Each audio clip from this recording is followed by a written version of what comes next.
So being a polarizing person will always attract the right people to you. Now, a polarizing person is a person who typically has strong opinions, someone who's very bold. These opinions and this boldness will typically cause people to either really like or really dislike this person. Now, here's how it relates to having an abundance mindset with women. When you are out here and you have the balls to openly talk about your flaws, when you do so, knowing that the other person can potentially reject you because you're expressing certain opinions, not necessarily that are offensive, but just strong opinions that you hold that can either cause the person to either be really repelled by you or really attracted to you. When you're able to do that and put yourself on the line, if you will, that attracts the right person to you because you become polar. And expressing opinions like those will cause the woman either to really dislike you or really like you. And I'll go through a personal situation that happened to me about 2.5 weeks ago. I'll go through that later on in the video. You see, now most guys are the complete opposite of what I just described. They're too afraid of losing the woman, so they're walking on eggshells because they're afraid that, God forbid, if I say anything wrong, she's gonna lose interest in me. That's the problem. When you're walking on eggshells in order to try to attract a woman because you're too afraid, that's the same type of behavior that gets them turned off in the first place, and it puts you in a weak state. You're so attached to a girl because you really want it to work out, and because you really want it to work out, you're so afraid of saying the wrong thing. You're walking on eggshells. Guys, walking on eggshells means that you can't say no to that thing.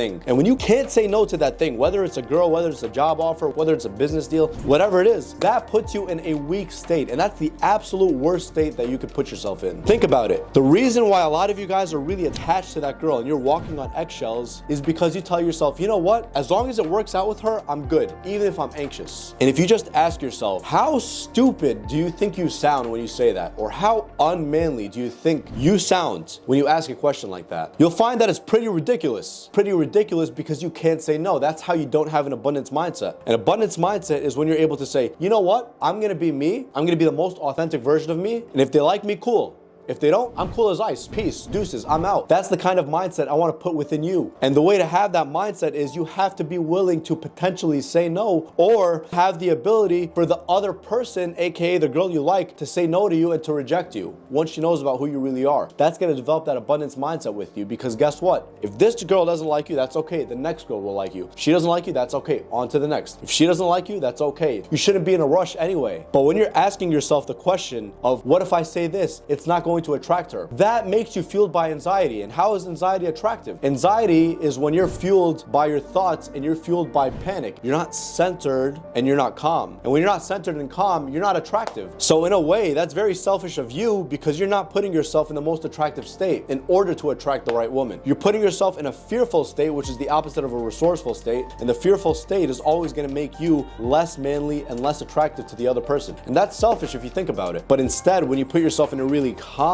state and a resourceful state and an authentic state, most importantly, you end up attracting the right woman anyway. You end up attracting the right woman because that woman feels like she's speaking to a rock, like she's speaking to a real man, an unapologetic man, a man who's actually able to talk about his flaws openly, as long as he's not violating anyone's boundaries, as long as he's not violating anyone's rights, as long as he's being respectful, as long as he's doing that and he's expressing his opinions, he's cool as ice, and she's gonna like him for that. And because he's cool as ice and he's not attached, that's more attractive. Because remember what we said last video, neediness is the most repelling energy, but presence and non-neediness is the most attractive energy. So let me tell you guys about a personal situation that happened to me a little over 2 weeks ago that caused me to film this video in the first place. So what happened was, as you guys may know, or as some of you guys may know, I'm Muslim and I'm looking to eventually settle down with the right person. I prefer a Muslim Arab myself. So there's dating apps for this, for Muslim Arabs or for Muslims in general, and I matched with a girl who was pretty attractive and she had a lot of the same values that I had, or so I thought. She's really into personal development, she likes reading books, and that attracted me to her because I like girls who are intellectuals. That's definitely a turn on for me. And so we talked for a total of I think like 4 times. We FaceTimed a couple times, we spoke on the phone a couple times. She lives in another state, so it's not that easy to see her. So that's what happened, and everything was good, right? And so what happened eventually was, after talking for a couple times, it just came up in the conversation that I was talking to her that I occasionally smoke weed. I'm an occasional weed smoker. I'm not a pothead, I'm not a addicted. I smoke such a small amount of weed when I do, and I'm not even super consistent with it. Maybe it's once every 2 weeks. Maybe it's once every month. I could go months without smoking. I don't have to smoke, but I feel like I want to sometimes because it gets me more creative and it gets me more introspective. So anyways, it just naturally popped in the conversation when she was asking me what I'm going to do today after work, blah, blah, blah. It was one of those days where I was burnt out and I just wanted to relax after work. And so I told her about that, and then she was just like, oh, okay. Is this something that you're willing to quit? I told her I honestly don't know. I mean, like, I'm not addicted, but I smoke it sometimes, and I've only seen positive benefits from it, positive results, because I'm not like a pothead who smokes every day and who needs the drug. Because remember, when you're in need of anything, you're enslaved to that thing because you're dependent on that thing for happiness and for that thing to actually make you feel nice and balanced and centered. And so I just told her, like, that's something I do sometimes because it's a positive for me. And then she was just like, yeah, it's just like for me, it would be a deal breaker if you can't stop that, because I wouldn't want that to be something that the kids are surrounded by or the kids are influenced by. And so I told her I completely understand, like, I'm not addicted and I may potentially quit. And so I was just waiting to see how she'd respond. And despite me explaining that to her, that I'm clearly not a pothead, I mean, I'm a pharmacist and a life coach, so she should understand, at least this is my mentality, maybe I'm wrong. She should probably get the idea that, okay, this guy's obviously not a degenerate. He's not a pothead. He's not out here smoking every single day. But she, for whatever reason, wasn't convinced. And so whatever, she was just like, all right, that'll be a deal breaker. I was like, you know what? Good luck in your future endeavors. And she said, good luck to me. And that's it. The point I'm trying to make, man, is although I really was attracted to this girl because of,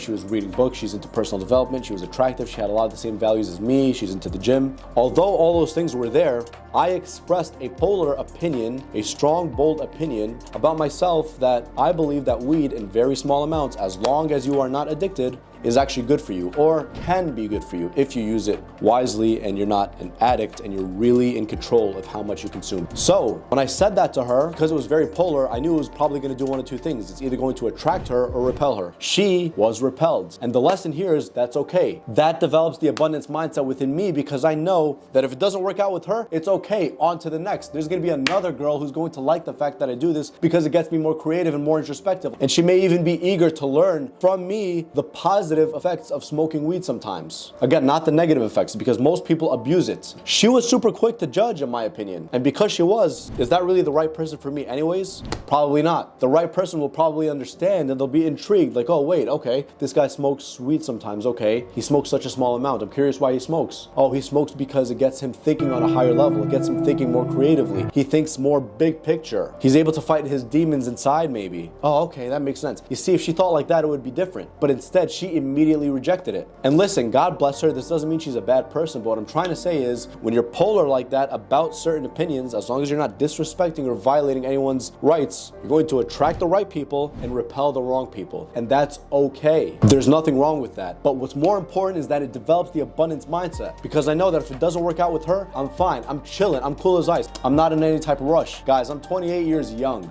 I'm not in any type of rush to get married. Sure, I'm trying to settle right now and find the right person, but I'm in no type of rush anyways. I'm saving money. I'm paying off debt. I'm doing my thing. I'm building this channel. I'm not in any type of rush to get married or to find the right person like tomorrow or in such a desperate state. I still have a mindset of abundance. And the thing is, when you do something like that, guys, that's the takeaway from this video. When you do something like that and you express an opinion, again, as long as it's not disrespectful, just make sure it's nice and calculated. It's a calculated opinion and it makes sense. It's logical. When you express that and you want to see if they're the right person, you do that as a test. If they like it, cool. If they don't, just as cool. You move on to the next. You have to have an abundance mindset. That's how you build an abundance mindset. An abundance mindset isn't just about having a lot of girls and talking to 4 girls at once and dating 4 girls at once. While although that could help, sure, but that's not the only way to have it. Another way to have it is to be okay with being rejected or being okay with loss, being able to walk away, being able to say no, or being able for someone to say no to you. That's okay. It develops strength within you. You don't need this person. You don't need that girl that as much as you think that you do. Stop telling yourself bullshit like that girl's a unicorn, this girl's a unicorn. Let that girl prove herself to you through time. Let her earn your trust. Let her earn your respect. Let her earn the titles that you give her and develop that abundance mindset. As long as you have that abundance mindset, you'll never be in a position of need. And keep focusing on your positive attributes. Like for me, for example, I think I'll be a catch for any girl. Why? Because I'm good looking, I'm tall, I'm in shape, I make good money, I'm emotionally intelligent, I'm confident, I'm charismatic, I have all these things, I'm funny, I have a sense of humor. All these things, in my opinion, are attracted to a member of the opposite sex because because they're attractive to a member of the opposite sex, I already know that I can attract another girl if it's not for this girl or that girl. I have an abundance mindset. Maybe I get married in 3 years, God knows. But the whole point is, I'm not in a position of need where I absolutely am just latching on to this one girl because I'm afraid that it doesn't work out. That's the worst mentality you could put yourself in. You want to put yourself in a position of abundance where you're chilling. Fine, I'm cool as ice. This person's nice? Sure, I'm still cool as ice. And this isn't just something I'm saying to sound cool or just